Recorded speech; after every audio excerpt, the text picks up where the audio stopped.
కొడుకుని first time స్కూల్లో join చేస్తున్న తల్లిదండ్రి. వాడికి స్కూల్ డ్రెస్సు, బ్యాగు, బెల్టు, షూలు, పుస్తకాలు కొనటానికి బయటికి తీసుకెళ్తున్నాం, రెడీ అవ్వు అనగానే రెడీ అయిపోయాడు.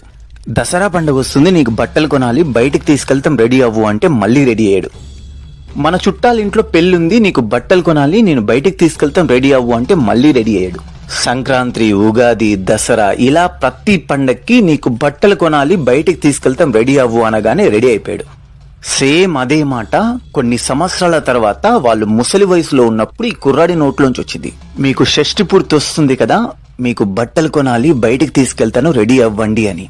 వాడు పుట్టినప్పటి నుంచి అన్నిసార్లు బట్టలు కొనిపించిన తల్లిదండ్రులం కదా, నిజమే అయి ఉంటదిలే అని చెప్పి వీళ్ళు రెడీ అయ్యారు. తర్వాత ఏమైందో మీరే చూడండి.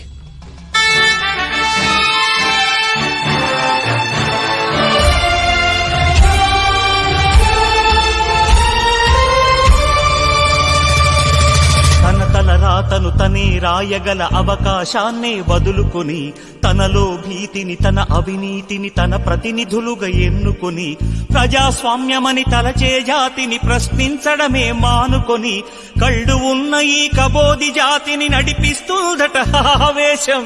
మీరు ఎక్స్పెక్ట్ చేసింది నిజమే. ఒక ఓల్డేజ్ హోమ్ ముందు అనాథల్లా వదిలేసి వెళ్ళిపోయాడు. కృష్ణుడు లేని కురుక్షేత్రమున సాగే ఈ ఘోరం.